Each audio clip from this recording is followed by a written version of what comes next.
Bueno, pues vamos ya a continuar con las charlas de hoy en las zonas del cómic. Y bueno, vamos a compartir una hora con Javi Rodríguez. Lo primero, deciros que vamos a intentar, es una cosa que llevamos hablando Javi y yo ya también un tiempo, hacer una charla en la que por supuesto vamos a hablar de la obra de Javi, pero vamos a aprovechar también la obra de Javi para hablar de muchas más cosas, ¿no? Yo realmente, esto va a quedar raro, pero me vais a entender, ¿es posible Javi Rodríguez el mejor dibujante del mundo? No, pero ¿es uno de los mejores dibujantes de cómic del mundo? Sí.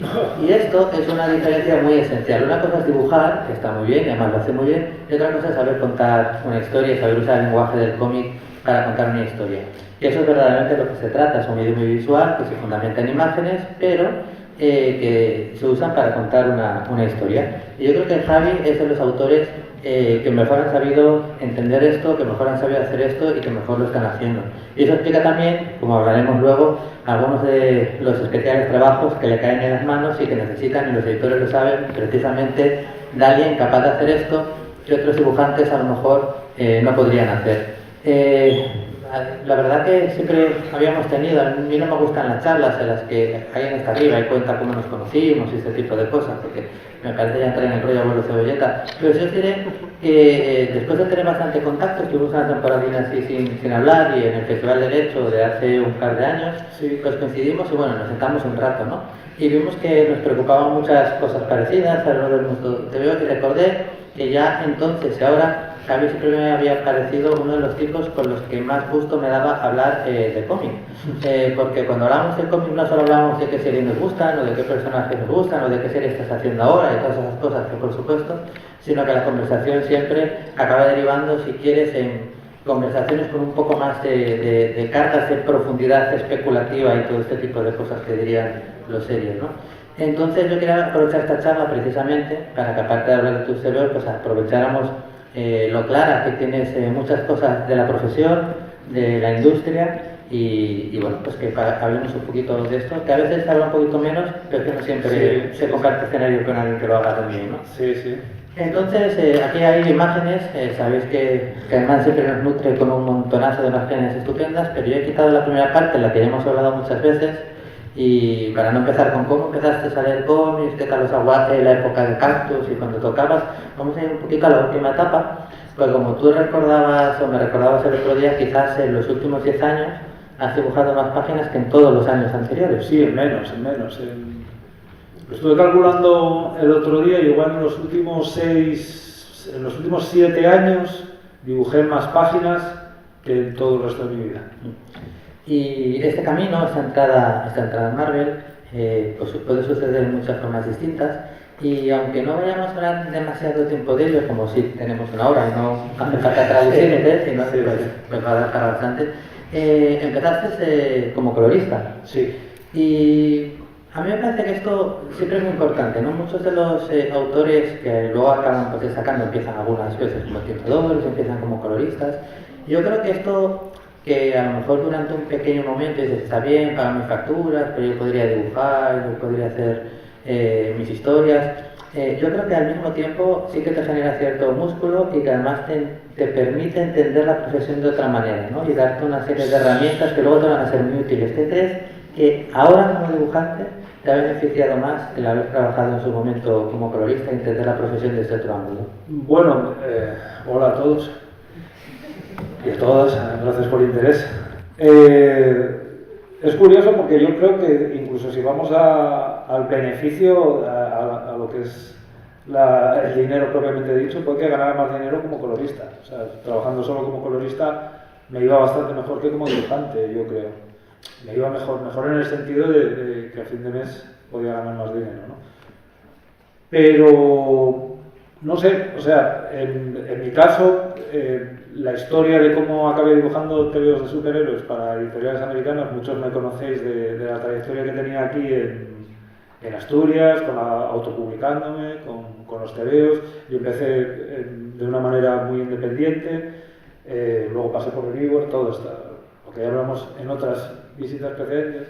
Y el salto a Estados Unidos fue curioso porque yo me veía siempre capaz de aportar a la narrativa, de decir, es que conozco muy bien esta industria, creo que la conozco bien, creo que conozco cómo funcionan estos tebeos, creo que conozco los mecanismos porque los estudié bien, porque funcionan páginas como las que hay en el hall, porque son autores que me gustaban mucho y yo sabía ver lo que había ahí, pero era imposible demostrarlo, porque como comentaba el editor que me precedió, cuando tú enseñabas muestras lo que te veían era el dominio de la anatomía, el manejo de los pin-ups, las páginas espectaculares, y yo lo que me interesaba sobre todo era la arquitectura del medio, ¿no? Lo que era el lenguaje en sí mismo. Sobre todo porque yo siempre dibujo pensando en un lector ficticio que soy yo de pequeño, o un amigo o alguien de mi barrio.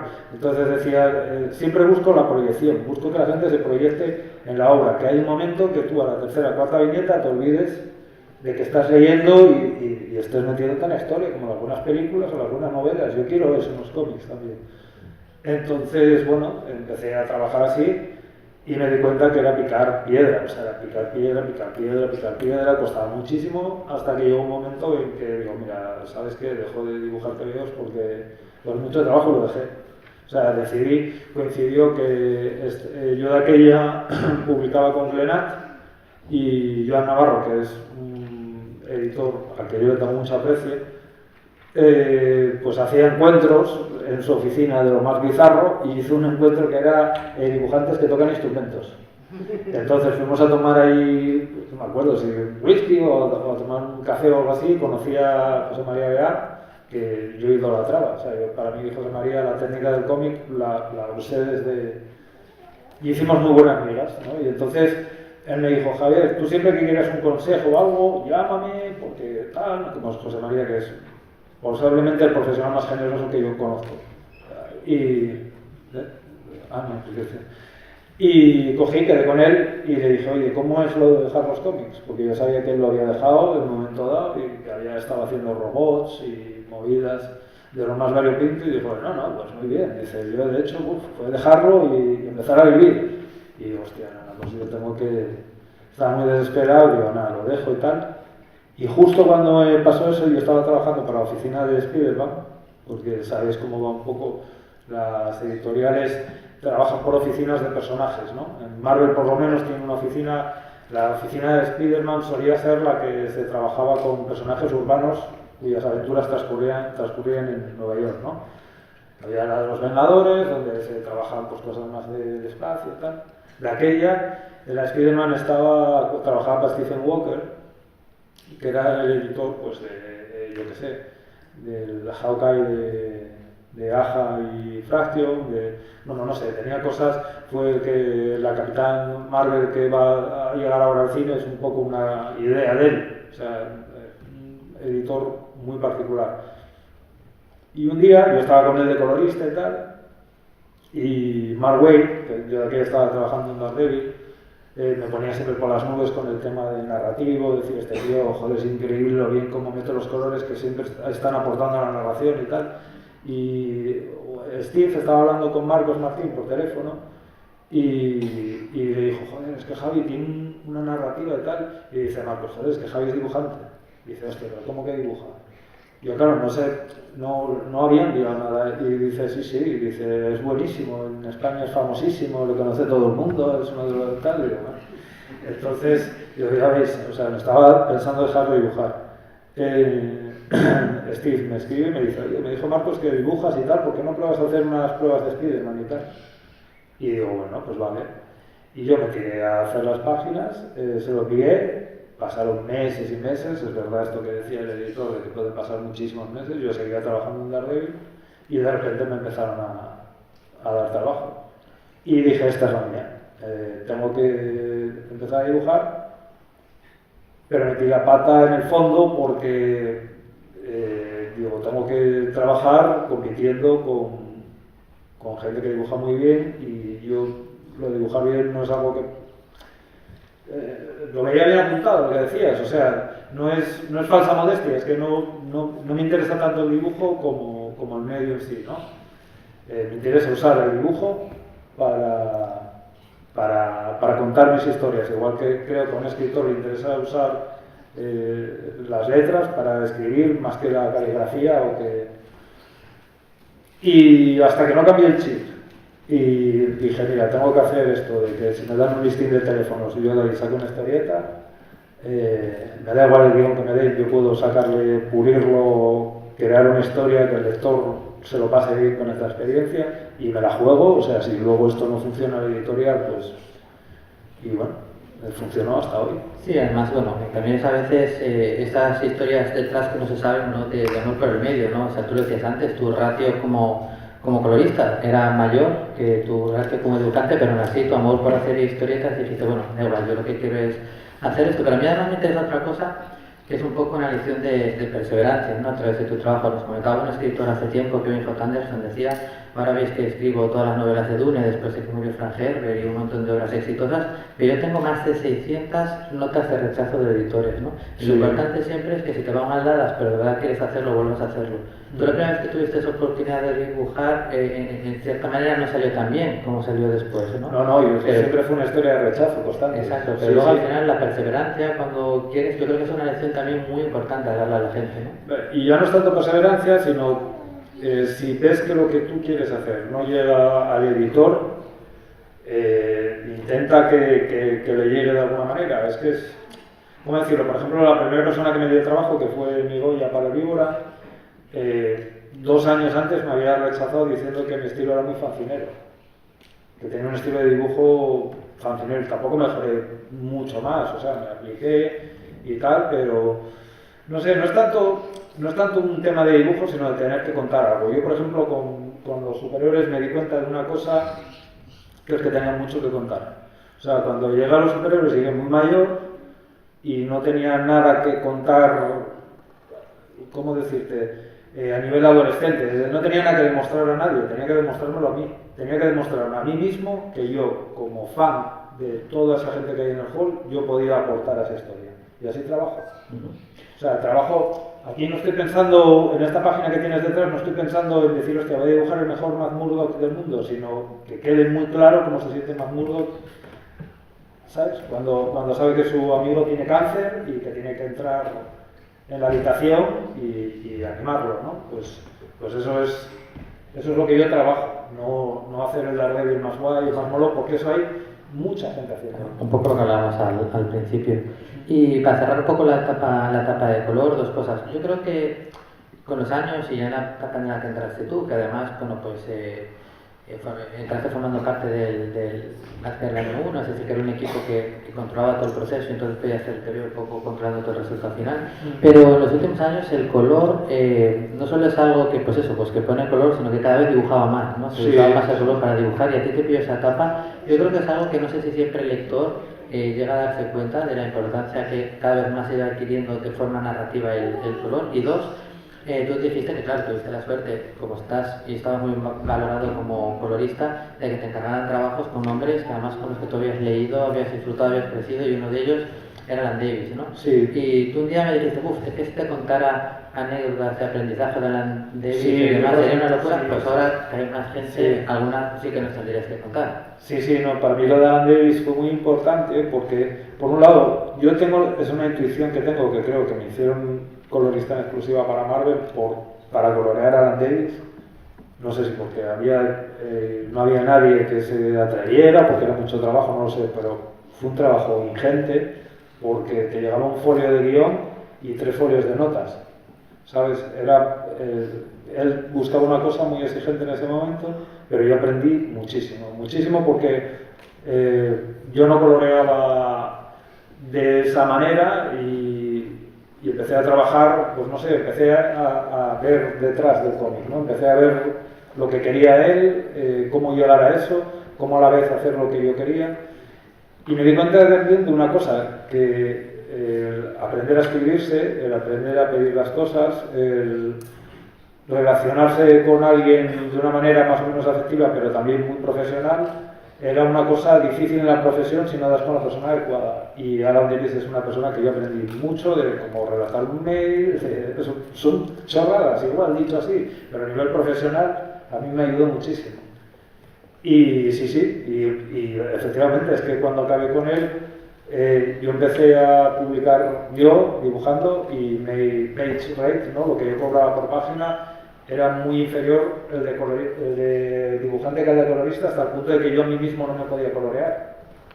O sea, yo me pedía a mí mismo como colorista y no podía ser, ¿sabes? Yo tenía que colorear a libros, a cómics que vendieran más que los que yo estaba dibujando. O sea, tardé un tiempo hasta en Daredevil. O sea, cuando en Daredevil empecé aproveché ahí un pequeño hueco. Yo estaba de colorista de Daredevil y Sammy tenía una baja, el dibujante regular, porque había tenido, creo que su segunda hija, y ahí me metí yo y ya está. Y ahí yo creo que fue un poco el antes y después fue esta etapa. Bueno, y aparte de que remates con lo de cómo ahora cada vez tiene más importancia el color, ¿no? Como sí, no, y ahora el color ahora llegó a un punto en que directamente, o sea, salvas cómics. O sea, a mí me llegaron cómics que los salvas con el color, porque el color dibuja también. Exacto. El color es parte de la narrativa, es importantísimo. O sea, muy importante, y también puedes destrozar historietas, o sea, sí, es una pasada. Además, en ese momento en que tú entrabas a colorear había como dos estilos de hacerlo, dos formas de intentar hacer un cómic, ¿no? Estaba en la escuela del color, que es mejor cuanto menos pareciera que estás viendo un cómic, es decir, cuanto más realista era, incluso si metías fondos de ciudades que fueran de verdad y tal, o que el color simula la realidad. Y la escuela en la que tú te escribiste, que además a mí la que más me gusta, que sigue utilizando lo que la gente identifica, que se ve que es un cómic, ¿no? Color es más plano. Sí, bueno, hasta el punto de que la tapa esta de Daredevil me propuse no usar ni un degradado, y no tienen degradado. O sea, no, hablo de memoria, pero mira, ni el fuego, ¿te das cuenta?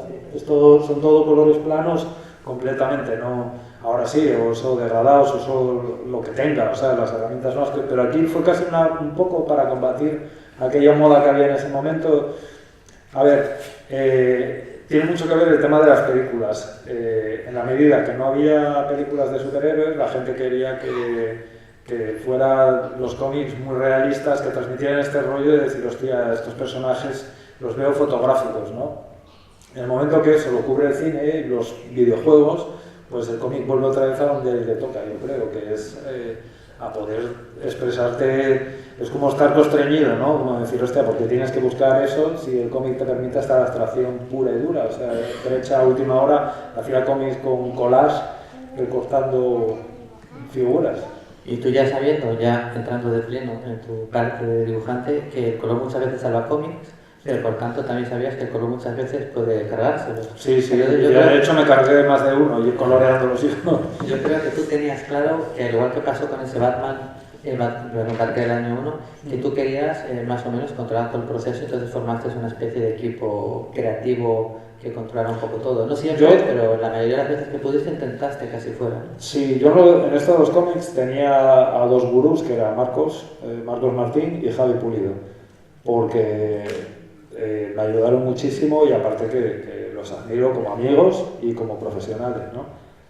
Y sobre todo Marcos tiene muy claro desde el principio que cuando más tengas tu control sobre la obra, pues mejor, dentro de lo que se puede.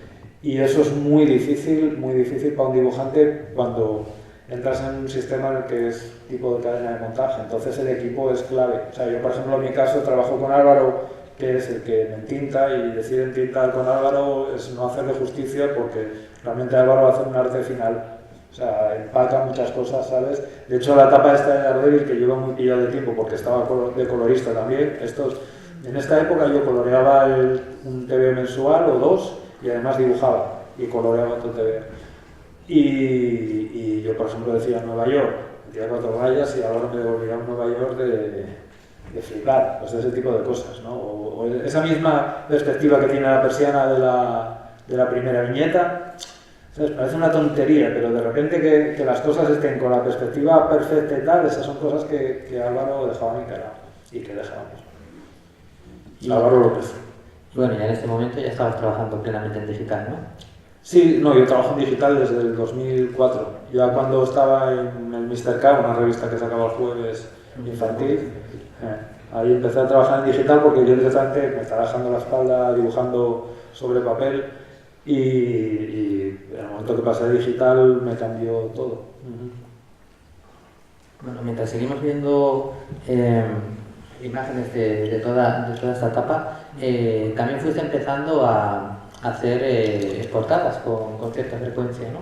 Esto también imagino que para ese... Esa fue la primera. Por eso aprovecho. Ese Javi pequeño para el que, o amigo parecido para el que dibujaba, imagino que se le dice en el caso, ¿vas a hacer una portada de Hobgoblin o más luego de los Inhumanos, etcétera? Yo todo lo que me fue aconteciendo así tal, o sea, como fan o como persona que creció leyendo estos TVOs, claro, es que no se me escapa de... En la vida lo hubiera imaginado. ¿No? Cuando venía aquí a las jornadas invitados, lo último que esperaba es que pudiera algún día proponer portadas, hacer cosas así. Esos filtros no los metí yo, No. Eso es la portada con colores planos, pero luego esta es la hoja de introducción, el equipo de diseño de allí. Eso sí. Y antes hablamos de la importancia creciente del color, y sin embargo quería hablar un poco de lo contrario, un poco con las portadas. O sea, las portadas siempre son muy importantes porque es lo primero que la gente ve, pero veníamos de unas épocas pre-internet en lo que para mucha gente lo único que sabía del TVO que iba a venir o que había en la librería era la portada, o sea, lo que ahí venía, incluso pedían pues eso, engañarte un poco y todo, ¿no? Hoy en día pues más o menos, incluso ya sabes cómo va a terminar la saga de la que empiezas a ver aquí la portada. Entonces han tenido que ir cambiando un poco esa función de reclamo absoluto con a lo mejor otro papel. ¿Crees que sí, que desde ese punto de vista de las portadas tiene un poco menos de...? A ver, lo de las portadas es muy complicado, porque ahí además es una pelea brutal, sí, hay una pelea de autores y de gente por querer hacer portadas terrible.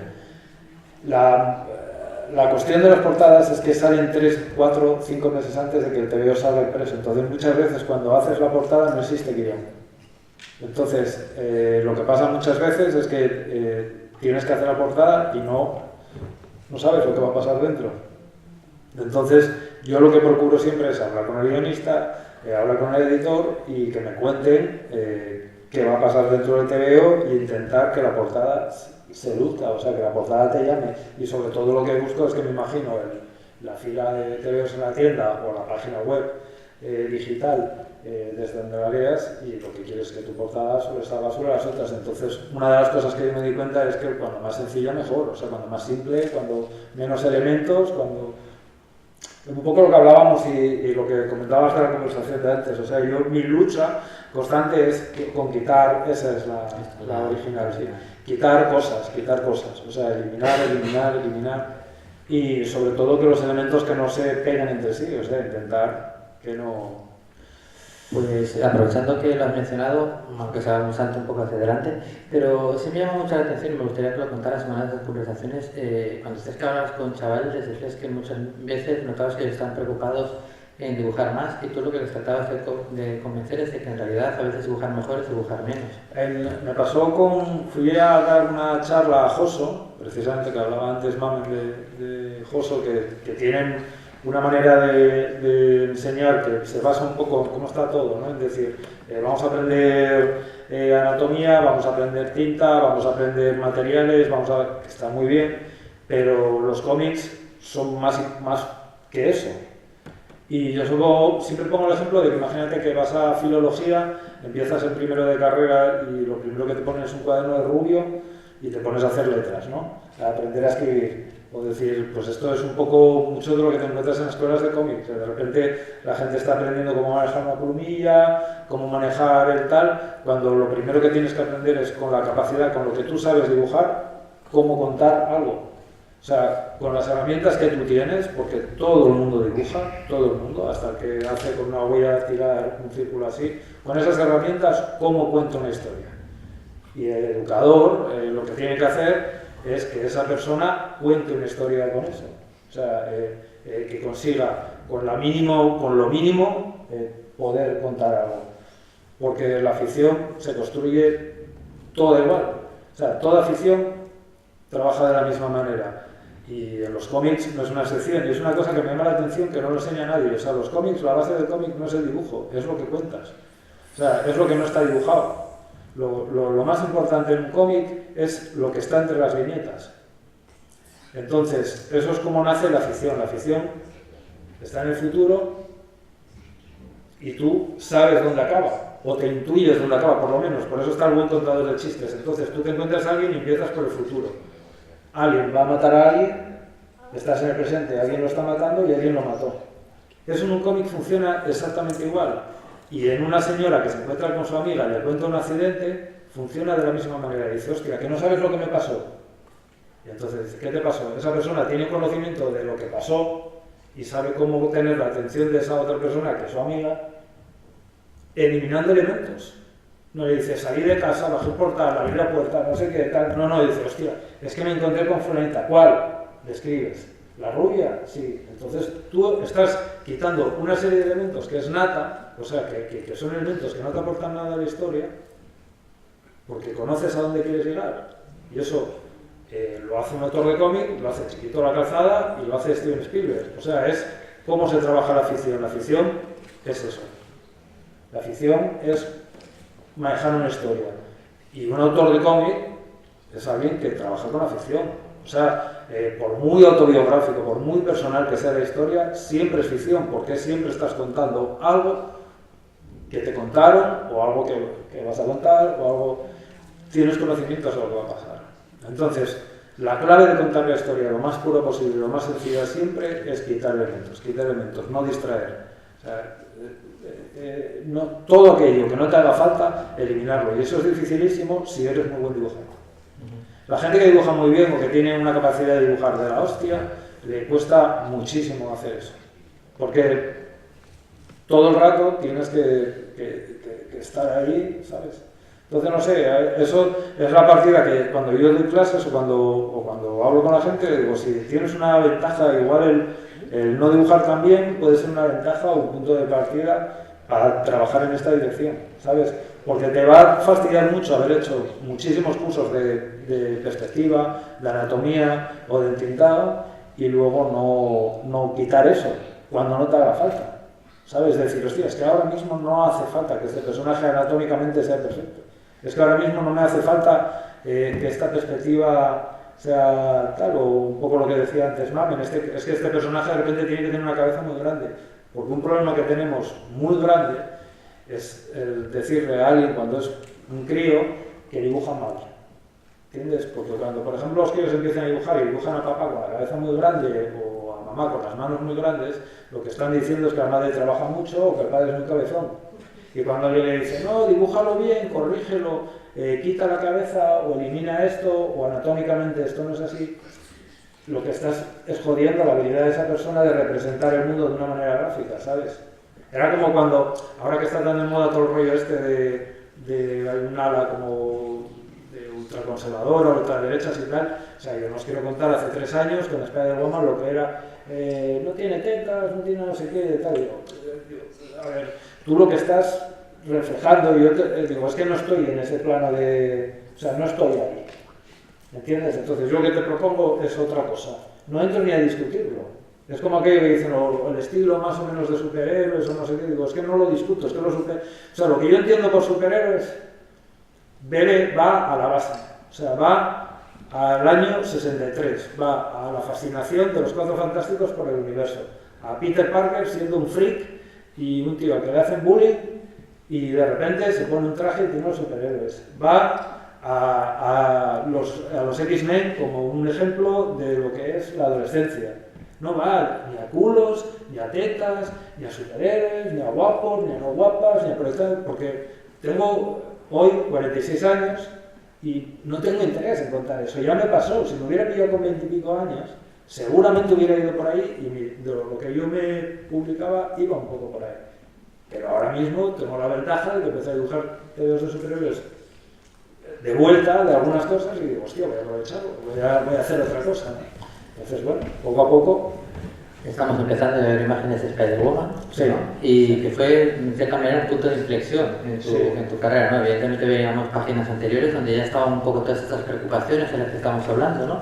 Pero aquí, digamos, como que empiezan todas a encajar y yo creo que la gente ya dice, bueno, cuidado, que mira a este tío, cómo nos está contando las historias ya desde esta primera página, ¿no? Que esto se había hecho muchas veces, y como dices tú, sí, cosas que están... El hecho también, yo creo, de haber tenido esa formación como lector de cómics de superhéroes, más la perspectiva que muchos autores o J-artists no tienen, de haber dibujado a lo mejor 700 páginas por su cuenta en otro tipo de publicaciones, más evidentemente ya unos años a las espaldas que te permitían hacer cierto tipo de lecturas. Yo creo que todo eso hizo que fuera el momento perfecto, ¿no? Y fue una serie que trajo muchas alegrías, pero también trajo, como tú decías, pues algunas controversias, que luego un poco iremos hablando, pero ninguna por el cómic en sí mismo. ¿En qué momento empezaste a ser consciente de que este TVO sí que ya se estaba viendo como un punto de inflexión en tu carrera? Sí, ¿no? En que de repente era como la página que, bueno, sí, cualquiera, de repente yo fui a lo básico, es decir, es Spider-Woman, tiene que verse que es Spider-Woman. Además era gracioso porque a mí el traje original me encanta y hubo una controversia por el rollo hipersexualizado, no sé qué de tal, y me dijo el editor, no, cambia el traje, que no marque tanto, no sé qué de tal. Y bueno, yo la verdad, el traje, el original me encanta, no tengo ningún problema. Digo, pero vale, pues nada, le cambiamos el traje. Y yo hago el diseño y dice, no, el diseño tienes que trabajar con un diseño que te da. Bueno, pues trabajo con un diseño que me da. No, pero bueno, no va a ser Spider-Woman, va a volver a... Era siempre como... Y digo, vale, pues trabajo con ese de tal, porque en el fondo yo tenía claro un poco lo que quería que fuera el personaje y lo había hablado con el guionista y también íbamos los dos en la misma dirección. Y un poco Spider-Woman son como dos etapas, es esta primera, que lo que ya hemos arrancado, además cogía el relevo de un dibujante que era famoso precisamente por hipersexualizarlo, porque era un dibujante que hacía con un estilo muy realista, con las chavalas muy exuberantes, los tíos guapísimos y todo muy físico, ¿no? Y claro, de repente llego yo ahí con mi rollo y era... de aquella todavía el Twitter no estaba tan potente, pero sí, unos comentarios y unas movidas de... Pero bueno, a mí me da igual, yo tenía claro, en este cómic tenía muy claro además que queríamos hacer algo distinto, sí, distinto. Sí. Puede parecer algo anecdótico, pero a mí me parece muy importante y en esta página se ve muy bien. Lo que en cine se llamaría el acting, ¿no? Digamos, es algo que tú controlas especialmente bien. Ves muchas veces autores de cómic que hacen escenas de combate muy interesantes o perspectivas con un montón de edificios. Luego cuando los personajes están hablando entre ellos, pues como que no te lo crees, ¿no? O sea, te dices, estos tíos no pueden estar tomando un café así, como cogiendo la taza, como si estuvieran enfrentando el guantelete del infinito, ¿no? Sí. Y yo creo que, por ejemplo, esta es una viñeta donde lo más importante no solo es lo que está leyendo, lo que está pasando, sino un poco cómo los personajes están comunicándose entre sí. ¿Esto es algo a lo que le dedicas, me imagino, especial tiempo o ya con los años te sale de una forma muy natural? Bueno, es que a mí yo me enamoro muy rápido de los personajes y me gusta que se vean que existen, o sea, que son de carne y hueso, como se dice coloquialmente. O sea, me gusta que el personaje tenga vida, que hable al lector, que lo describa. Y luego vuelvo un poco a lo de antes, me gusta la proyección, o sea, me gusta la ficción un poco de toda la vida en la cual tú te proyectas, rellenas huecos de la información que te falta, tú de repente dices, ¿por qué el acting de un personaje que es un dibujo 2D y es plano funciona?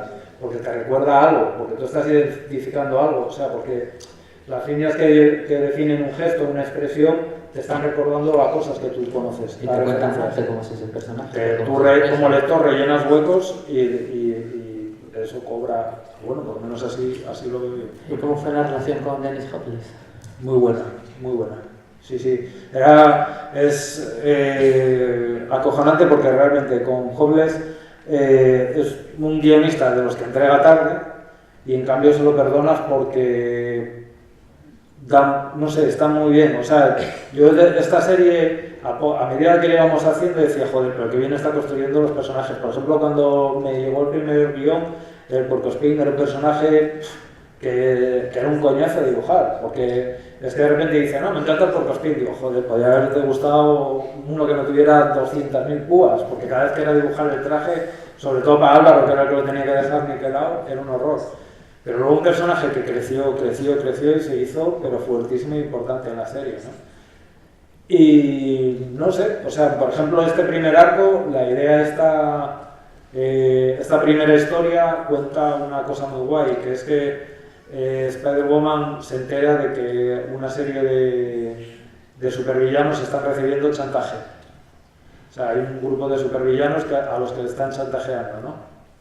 Entonces ella se pone a investigar, va tirando de la manta de quién les está cogiendo dinero y tal, y descubre una ciudad que está gobernada por las mujeres de los supervillanos y que están hasta el culo de que estuvieran todo el día por ahí delinquiendo, fuera de casa y de no sé qué, y entonces las tías hacen que las se autosecuestran, les piden un rescate a ellos y se montan en una ciudad donde viven de puta madre. Entonces Spider-Woman llega a una ciudad donde son todo mujeres que ellas gobiernan y deciden cómo es la ciudad, siendo supervillanas, porque están extorsionando a los maridos, que es un poco lo que está diciendo. Y dice, joder, pero es que el dinero lo tenéis de que ellos cometan delitos. Dicen, bueno, ellos son los supervillanos, nosotros les pedimos la pasta para el rescate, pero ellos nunca saben a dónde dan el dinero, ¿no? Pues es esto, dices, hostia, esta es una historia que no te la encuentras todos los días en un TVO de superhéroes, ¿no? O sea, está muy guay. Y a nivel del guión que recibes de Denis, por ejemplo, páginas como... Bueno, sí, espérate que creo que han ido perfectamente. Bueno, como esta, por ejemplo, o la que estábamos viendo más recientemente, vienen hasta cierto punto, o esta, más indicadas en el guión, o tenías una descripción muy somera y ya tenías cierta... No, y a última hora, cuando estás así, me ponías, se escapa de la gasolinera. Que eso, por un lado, agradezco porque lo puedes contar como quieres y tal, o por otro lado, hombre, a ver, construcción. En este caso, agradezco esto, porque trabajábamos así. O sea, decía, pues Javi se escapa de la gasolinera y tiene que verse que ella estaba escondida detrás del traje, sale de la gasolinera y se oculta otra vez en el coche. Y digo, hostia, pues esto ¿cómo lo puedo enseñar? Y digo, bueno, pues como si fuera una tira de periódico de hace 100 años, ¿no? Oye, ¿cómo fue? Porque esa me pareció en las críticas más divertidas, por así decirlo, que tuviste, ¿no? Tú con tu mujer embarazada al lado y leyendo, este tío no ha visto una mujer embarazada en su vida. Ya, sí, no, esto... A ver, la movida de Spider-Woman embarazada fue que hubo un margen de 8 meses o sea, Marvel hicieron como un salto de 8 meses. De repente, todas las colecciones tenían 8 meses, en el universo de todos los superhéroes había un salto de 8 meses en su vida, en su existencia. Entonces a Holmes se le ocurrió decir, hostia, 8 meses, pues cuando aparece Spider-Woman está preñada. Y yo, joder, digo, hostia, el traje, preñada, digo, bueno, a ver si... Y digo, a ver qué puedo sacar con esto y de tal. Y coincidió, sí, que ella está María embarazada de esa criatura que está ahí. Y bueno, tenía un referente y Holmes acababa de ser padre, mi editor acababa de ser padre y estaba en vías de otro, o sea, había un ambiente de críos y tal que decían, bueno, lo podemos hacer sin problema. Y una cosa curiosa con este primer número, que es que Hopkins hizo toda una historieta, un arco de 5 números, y cuando lo presentamos, estaba aprobado y yo ya estaba trabajando en él, desde altas instancias, desde muy altas, dijeron, espera, ¿cómo que un número con una mujer embarazada y tal, y sometida a peligros y tal? Y sí, dice, no, esto hay que cambiarlo, no podemos hacerlo. Pero ¿cómo tal? Si ya está en la portada, está todo anunciado, y dice, no puede estar con humos, no puede estar con armas cerca, no puede saltar, no puede no sé qué. Digo, hostia, pues era de lo que iba la historieta, lo teníamos todo hecho así. Entonces, hicimos el primer número, por eso el primer número es un poco raro, ¿no? Porque hay muchos cambios en ese plan. Pero en el segundo número, Hopkins dijo, mira, ¿sabes qué? Como no nos van a controlar y tal, voy a hacer como la jungla de cristal, pero en el espacio, con embarazadas. Digo, bueno, ya tú... dice, sí, dice, voy a hacer lo mismo que como la película de los Willis, pero con embarazadas y tal, y de paso hacer pues una reflexión sobre la maternidad y tal. Él en especial quería tocar el tema del parto por cesárea, porque él había tenido gemelos por cesárea y tenía un rollo, había una asociación de mujeres que decían que se sentían fatal, porque también es muy americano, por el rollo de no sentir el parto natural, de todo esto. Pero bueno, o sea, una respuesta de una parte del fandom, por decirlo de alguna manera, conservador, que fue horrible, o sea, pero era increíble, o sea, unas cosas, unos vídeos llamándome retrasado, que no sabía dibujar, etiquetándome en unos tweets que yo decía, pero ¿por qué no te...? Era como decías, hostia, ya no me puedo masturbar por tu culpa, ¿sabes? Voy a mi tienda de cómics, compro TVO y yo ya no puedo irme con Spider-Woman al baño y digo, hostia, ¿sabes? Estoy hablando de de otra historia, o sea, estamos contando otra cosa aquí. Y bueno, yo debe ser el TVO igual que más orgulloso estoy, que más contento estoy. Estos 5 números del segundo volumen de Spider-Woman. Pues te voy a decir una cosa, yo creo que es un buen síntoma que te escribieran y te dijeran eso, porque realmente eso quiere decir que estabais tocando un tema cercano, pero pues con cierto compromiso con la realidad, en este caso, pues como decías, con el parto por cesárea, o como también que... Sí, bueno, yo por ejemplo, sí, y fue la lactancia, que eso también fue una idea mía, el que le diera pecho, o por ejemplo, que no tuviera padre. O sea, que ella decidiera ser madre sin que hubiera un padre. Y todo el mundo era esperando a ver, bueno, se va a enterar de quién es el padre, es Ojo de Halcones, no sé qué, nosotros ahí tipo... Y cuando ella se lo cuenta a su mejor amiga, es un tema que es solo de entre mujeres, son 2 amigas, toda la historia gira en torno a la amistad entre ellas, y no hay padres, no hay héroes, no hay ningún hombre que las salve. Claro, que surja, todo eso en un TV de controversias que se están tocando esos temas, ¿no? Es un poco... Desde hace unos años antes, pues, la literatura juvenil que todos crecimos, los 5, etcétera, etcétera, y tú ves ahora la literatura juvenil, bueno, pues tocan pues eso, el bullying, temas de enfermedad mental, diversidad sexual y cosas que antaño, bueno, pues se pensaba, ¿cómo vas a escribir esto para los chavales? Ahí está, ¿no? Yo creo que a lo mejor hacían falta muchas veces, pues bueno, más cómics que hablo dentro del cómic mainstream de superhéroes, ¿no? Porque también tuvieran, digamos, esta cercanía a la realidad. Yo no sé si no, y luego, sí, no, y luego hubo muchas cartas de gente muy guay, de todos los palos, o sea, desde el tema de la lactancia en público, aquí yo creo que da un poco igual, y en cambio en Estados Unidos hay más polémica y había mucha gente agradeciéndolo, todo, había cosas, no sé, pero a mí al margen de que sea más o menos activista, me interesa que estuviera dentro de la historia, o sea, que hubiera el personaje desde donde empieza a donde acaba, hay una evolución. O sea, hubo una historia, hubo un recorrido, hizo un viaje. Eso es dificilísimo hoy en día de conseguir en un tema de superhéroes. Es muy difícil. O sea, pero hasta unos niveles que no os podéis imaginar. Y un ejemplo es el proyecto que vino después, el de Doctor Extraño, que hablaremos de él, donde es todo lo contrario a esto. O sea, aquí conseguimos algo que es muy raro, que es que de repente conseguimos un hito dentro de la historia del personaje, que quien quiera volver a lo que había antes tiene que cargarse esto, pero lo tiene que cargar. Eso es muy guay. O sea, a mí me gusta, vamos, eso. Y antes de ir al Doctor Extraño, yo quiero aprovechar las imágenes para seguir preguntándote por algunas soluciones gráficas, estas que no son tan frecuentes de ver y que funcionan también, ¿no? Como por ejemplo esto que estamos viendo en la mira, esto es un ejemplo de peleas con editores. Esta escena era entera muda, y era porque Denis, como miraba siempre los guiones tarde, se pone, bueno, yo te pongo un poco lo que va, luego ya pongo el texto, no sé qué tal. Digo, vale. Y me envió y se pone, bueno, salen de noche. Van a buscarse y ellos salen de noche y tal. Y me puse a hacerlo y digo, oye, voy como el culo, mira, no hago los diálogos, lo hacemos mudo. ¿Cómo mudo? Sí, digo, voy a hacer que estén hablando toda la noche en pictogramas, como si hablaran con emoticones. Y son 3-4 páginas que están hablando todo así. Lo hice todo así, funcionaba de puta madre.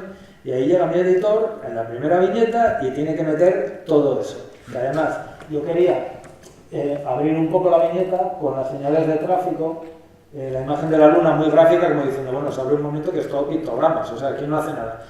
Estábamos de noche y ahora no sé qué, y decía, pero ¿por qué me meten los textos a última hora, las batallas de trabajo en equipo? Bueno, y aquí las portadas fueron especialmente divertidas en algunos casos. Sí, aquí de repente estábamos un poco lo que me pasó a mí, estuve muchos años en la oficina esta de Spider-Man y ya era como, estábamos como por casa. De hecho, yo creo que soy la persona que más tiempo, o sea, cuando estaba haciendo Spider-Man, yo era la persona que llevaba más años trabajando en esa oficina, para esa oficina.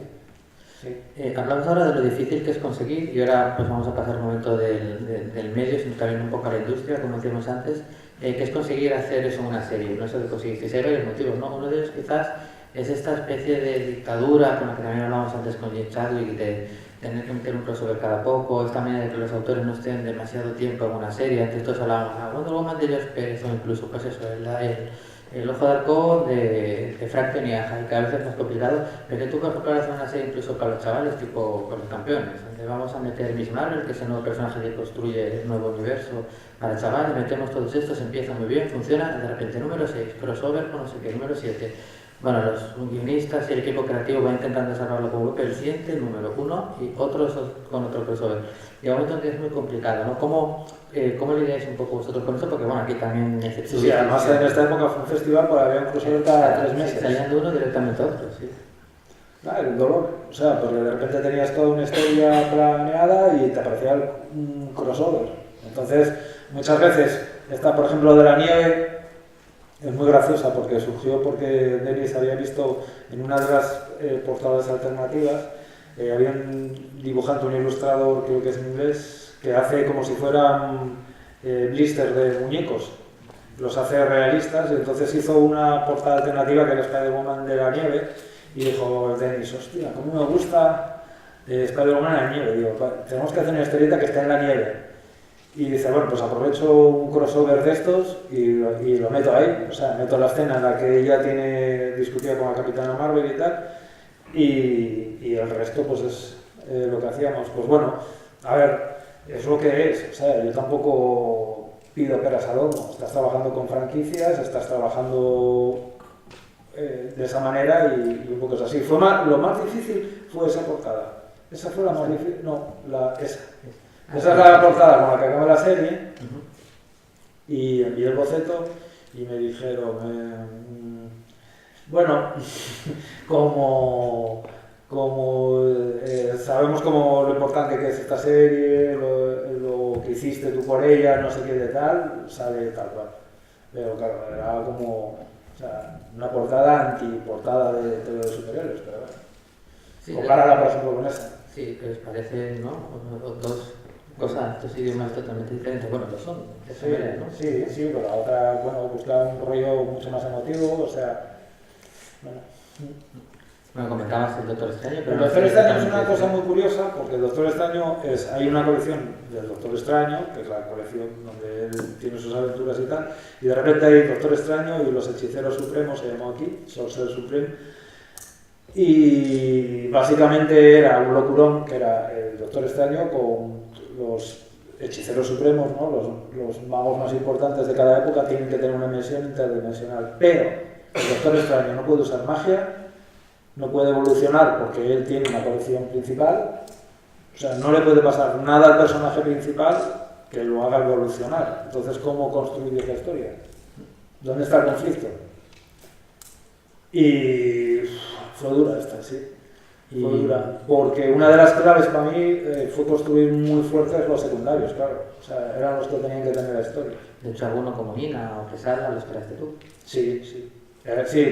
Robin me dijo, tiene que ser o esta. Bueno, esto fue muy gracioso porque Kusala, para que veáis también lo que son las redes sociales, era Apache, ¿no? Es Apache. Y es como Ghost Rider, como el motorista fantasma, pero de Apache. Y entonces me escribió uno en Twitter, me pone un tío, oye, ¿cómo estás dibujando un Apache si no conoces a ninguno de la comunidad Apache? Habrás hablado con alguien de la comunidad Apache, ¿no? Y le digo al editor, jaja, me escribió uno diciendo que si conocía a un Apache, y digo, no me pregunté ninguno si conocía a un mago o si conocía a un Sorcerer Supreme, ¿no? Para preguntarle. Y me dice, hostia, pues es verdad. Y dice, no, pues tenemos que buscar un asesor Apache. Y ahí estuve con un asesor Apache, consultando con el hombre un poco cómo trabajar, pero esto, hombre, a ver, está bien, o sea, forma parte del trabajo, aprendes y tal, pero joder, es que este cómic era un volumen de información y de trabajo. Tuve una suerte, que fue conocí a Robbie, el guionista Robbie Thompson, justo el mes que empezaba a dibujar. Él tenía una boda en Rumanía y hacía escala con la mujer en Barcelona. Y quedamos un día y fue una experiencia increíble. O sea, una de las personas más majas y hermosas que conocí y que conozco, ¿no? En estado de los TVOs.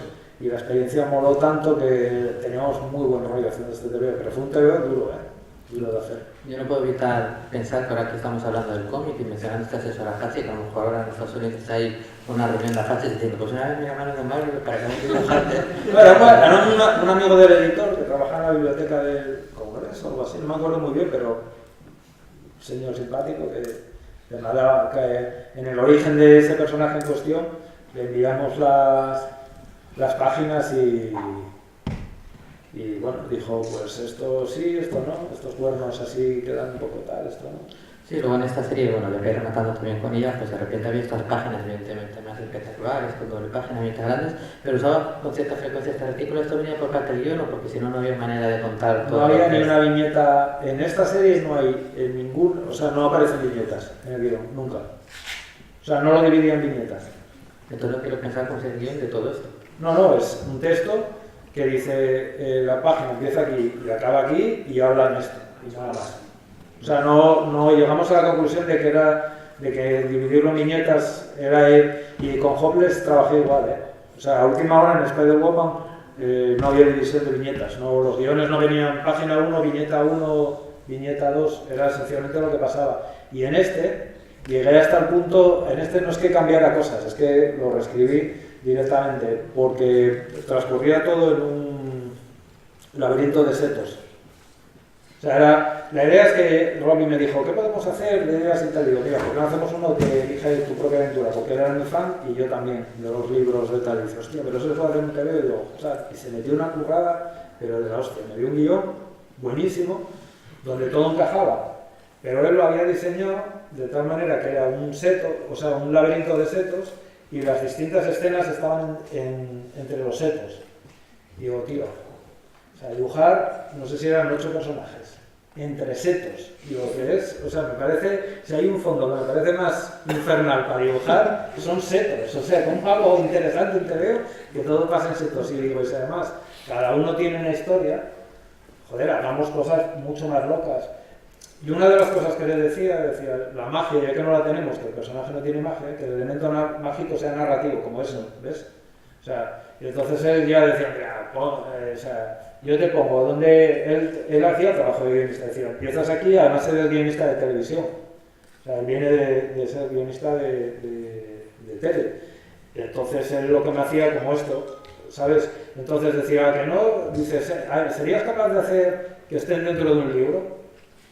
Digo, claro, digo, sí, digo, eso es lo que tenemos que hacer, digo, que la magia que lo transmite, pues venga, a ver cómo lo hacemos y tal, y le volvíamos a hacer flipaban, claro. Pasamos bien, ¿eh? Yo creo que tanto en este caso, no, yo aquí ya te estaba, no sé si premiando o penalizando el hecho de que los editores tenían claro que si tenían un autor que venía de la televisión o como salía en el net, que venía de la literatura, y que a lo mejor todavía viendo el cómic no lo controlaba mucho, oye, si se lo damos a Javi, ¿no? Yo creo que más o menos esto... Eso me pasó un poco con el de Green Goblin, Hobgoblin, perdón, que el guionista está muy verde en cómic. O esto, por ejemplo, dice, cogen una página del libro y hacen una pajarita y van hasta la página del mar. Dices, hostia, venga, vamos. O sea, vale. Pero luego queda muy chulo. Sí. Y eso que aquí vamos dibujando a contrarreloj, la verdad que este dibujo no lo salva algo.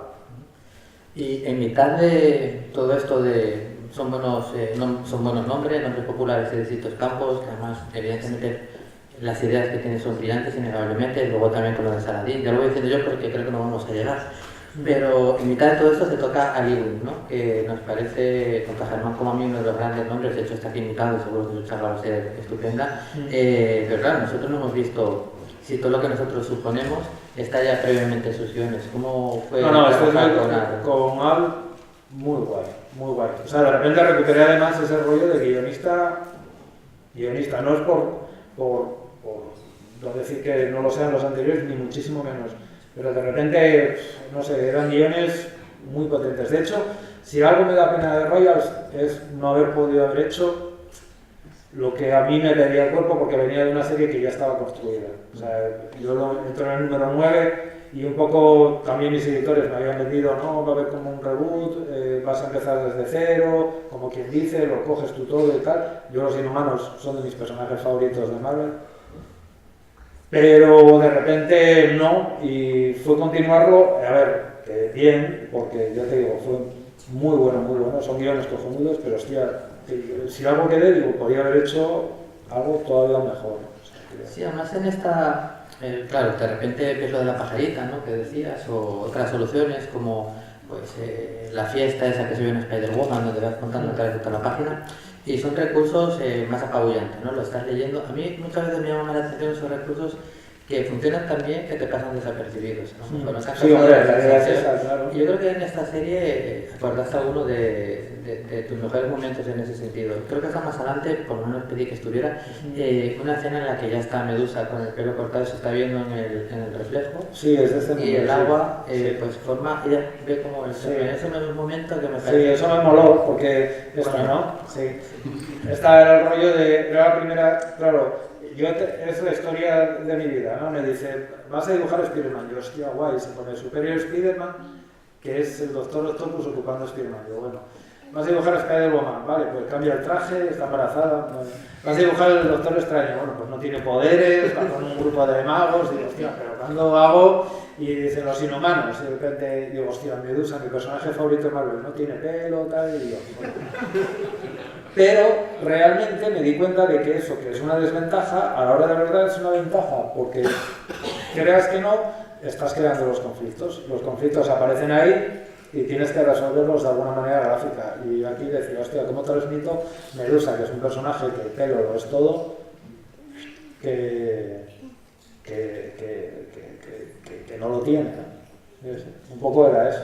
Y tú, viendo en cuenta que al final crees que no pudiste hacer este hecho, ¿no? De dibujar a uno de tus personajes favoritos como Medusa, aunque fuera sin pelo y con todo esto que decías, ¿tú realmente crees que hubieras podido ser más feliz si hubieras hecho caso a BA y hubieras dejado el cómic? Hombre, algún día lo dejaré, yo qué sé. Pero en ese momento, ¿crees que te imaginas que hubieras podido estar ahora en un momento así más? Sí, o sea, yo una cosa que hablé con él y que me gustó mucho lo que me dijo, dices que no es... Todo es importantísimo y tampoco importa nada. O sea, quiero decir, en la vida la importancia de las cosas se la das tú. O sea, yo por ejemplo muchas de estas páginas que ves aquí, yo tenía un método de trabajo muy concreto que lo tiré por la borda. O sea, que ya no lo hago más. Que era, yo planificaba todo el número, planificaba todo el TVO, tenía que leerlo, verlo entero ahora, y ahora eso no puedo hacerlo. O sea, no tengo tiempo material para hacerlo, tengo que hacerlo de otra manera. Ya te digo, es que parece una tontería, pero yo lo estuve calculando, igual llevo dibujadas para Marvel 600, 700 páginas. Es de la serie que estoy haciendo ahora, de Exiles, llevo 130 y pico páginas. O sea, de Royals hice también, es que es más que lo que había hecho antes. O sea, parece una tontería, pero aprendí a dibujar casi con 30 y pico años. Empecé a cogerle la manija y a ver cómo funcionaban las cosas. Hasta entonces me había acercado muy poco. Y bueno, como se nos va echando un poco el tiempo encima, no vamos a no mencionar Exiles, por supuesto, dentro de esa charla un tanto así atípica. Cuéntanos un poquito cómo es tu relación con Saladin Ahmed, un tipo que es un novelista extraordinario, de fantasía con un universo muy propio y todo un personaje. Cuéntanos un poquito cómo es. Y esta serie, además, pudiste diseñar tú, en cierta manera, ¿no? Muchos de los personajes. No, con Saladin muy bien, también. O sea, es que tenemos suerte, y además tanto este último, tanto con Al como Saladin, son dos de los escritores ahora que yo creo que están rompiendo la pana en Marvel, y muy bien. O sea, es que no sé, me parece un guionista brillante. Yo creo el trabajo de Exiles, la complicación que tiene es un poco que estamos trabajando con mogollón de personajes y no sé, me hace un poco como el Doctor Extraño, que todavía no tengo distancia para verlo. O sea, como me meto también emocionalmente, me meto mucho en el trabajo, es como que de repente necesito que pase el tiempo, respirar y rever estas páginas y decir, hostia, ¿sabes? Pero no sé, me gusta. Me gusta llevarlo a esto del Lobezno, este es un locurón, ¿no? Sí. Que de repente dicen, no, vamos a meter un Lobezno, pero como de dibujos animados y tal, y además que no le mole la violencia, que no quiera, vale, pues guay, venga. ¿Y sabes algo del futuro de Javi? sé lo que, en teoría, sé lo que voy a hacer el año que viene, pero todavía no puedo contarlo. Pero Marvel... Sí, de momento. Si no cambia la cosa, ¿sí? Bueno, pues como es la hora, sí vamos a dejar una única pregunta. ¿Alguien quiere hacerla? Ya, mano levantada más rápido. Ya que te llevan el micro. Igual dejamos poco tiempo para las preguntas. Igual sí. Aprovecho y hago dos en una. Sobre Spider-Woman quería preguntarte dos cosas. En la primera saga, esta que comentabas del pueblo de las exmujeres de los supervillanos, hay una escena en la que sale la hija del pueblo Spin en el jardín jugando con un montón de juguetes y entre ellos Spinetta. Ah, sí. Y otra, has comentado todo el ambiente de embarazo que teníais todos los autores alrededor de la realización de la obra. Y, por ejemplo, mi madre, cuando leyó la historia, se sintió muy identificada con todas las inseguridades de Jessica, con todos los miedos que tenía ella. Además de todas las críticas que dices que os llovieron, ¿tuvisteis algún agradecimiento en ese sentido de yo me sentí reflejada? Sí, no, de hecho, las críticas son una cosa, pero tuvimos muchísima más gente escribiéndonos de manera positiva y viendo, dar una visión de la maternidad que no fuera precisamente una pareja que decide tener, ¿sabes? O sea, que era una decisión de ella. Sí, el feedback fue buenísimo. O sea, de Spider-Woman yo creo que es el TV de todos que hice en mi vida, probablemente. Que tuve más feedback y más positivo. También muy negativo, pero también positivo. Y además, sinceramente, valoro todas las opiniones, pero había tanto cuñado en lo negativo que... ¿Sabes? Había tanto de... Sí. Bueno, pues hasta aquí la charla con Javi. Bueno, después como preparación para lo que hablábamos, ¿no? De De hacer algo, sí, vamos futuro, encontrando, ¿no?, el camino para el futuro. La verdad que es un placer, ¿no?, tenerte aquí en la jornada, que sabes que son tu casa, donde esperamos que no... Porque luego es culpa nuestra, ¿no?, que tardamos mucho en volver a decir. Sí, yo no digo nada, yo Pero... lo que digo, bueno, y de hecho, yo creo que lo hablaba antes, lo comentaba con Pepe, pero yo creo que vosotros igual vine 3 veces porque me invitáis, pero sí. Llevo 18 años viviendo fuera de Asturias y, o sea, nunca me habíamos parado. Por eso me no, encantado, o sea, en vergüenza nosotros, o sea, sí. Pero bueno, esto tiene que ser y a veces está bien un poco, ¿no?, también la perspectiva del tiempo, porque te permite pues ya ver la evolución y el paso del tiempo y creativamente que está guay. Yo decías que hacías TVOs para el niño que eras cuando era lector. A mí yo estoy seguro que estaría muy contento si estuviera leyendo los TVOs que haces ahora. Lo estamos nosotros, no lo va a estar él. Y bueno, los lectores, aparte de leer la obra que hacéis, la forma bonita que tienen de dar los gracias, y es lo que nosotros queremos hacer aquí, porque haya tenido y haya dejado cara con nosotros, es con un fuerte aplauso. Así que muchas gracias.